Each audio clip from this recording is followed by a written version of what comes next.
บริษัทเคอร์เซนธนาคารส่งเสริมกสิกรรมธนาคารการค้าต่างประเทศลาวมหาชนธนาคารพงศวรรค์บริษัท 3S พัฒนาบริษัทลาวโทรคมบริษัทดาวเทียมลาวเอเชียแปซิฟิกบริษัทคิงดิเวลเลตบริษัทน้ำดื่มปทุมมาและกับบริษัทอื่นๆตอนนี้เรือก็กำลังเทียบจุดปล่อยระหว่าง2ลำเป็นการซิงกันที่3นะซิงที่3ออกมาแล้วคู่นี้เป็นคู่ซิงอันดับ3มึงว่าไผจะมาญาติเอาอันดับ3ที่หน้าน้ำที่วัดกันในปี2023นี้หนีได้หรือไม่ได้ไผจะเอาอันดับ3มาเบิ่งน้ำกันท่านผู้ชมผ่านมาเข้าสู่หลอดที่1ไผจะตักไม่พายเข้าเส้นใจไปก่อนจะเป็นลำฟังหรือลำวางก็มีโอกาสได้แก้ตัวอีกแล้วทั้ง2ลำดังนั้นต้องตักให้เต็มที่เพื่อญาติได้เอาที่3กลับบ้านระวังหาดสวนกับพรพระแก้วหาดสวนอยู่วังพรพระแก้วอยู่ฟังจะเป็นลำฟังหรือว่าลำวังจะเป็นหาดสวนหรือว่าพรพระแก้วก็ให้มาเบิ่งน้ำกันท่านผู้ชมมาเบิ่งน้ำกันผู้ใดจะเข้าเส้นชัยไปก่อนตอนนี้ไม่พายแต่ละภาคส่วนนั้นพร้อมเพียงเฮียมหน้าแต่ว่าเบิ่งแบบนี้แล้วหัวเรือยังสูสีหัวเรือยังสมันเกออยู่ยังเสมอกันอยู่ตอนนี้เอาไผจะอยู่ไผจะไปไผจะเอาอันดับ3เบิ่งน้ำกันเต็มที่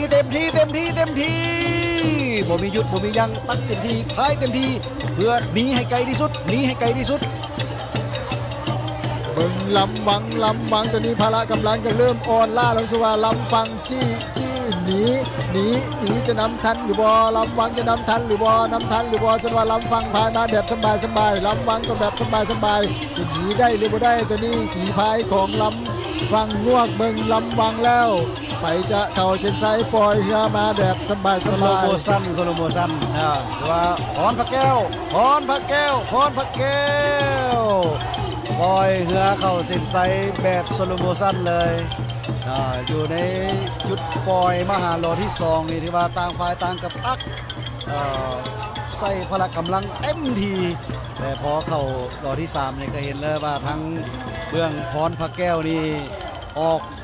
ดีกว่าพละกำลังอาจจะดีกว่าสีพายพร้อมเพียงเฮียงหน้ากันก่อนและก็สามารถเข้าเส้นชัยไปได้อย่างสบายนะสำหรับการซิงที่3ก็เป็นอันว่าทั้งพรพระแก้วได้อันดับ3การสวงเรือประเพณีเรือยาว55สีพายประเภททรายประจำปี2023ไปเป็นที่เรียบร้อยพรพระแก้วจากบ้านสีทานใต้เมืองหาดทรายฟองแข่งขัน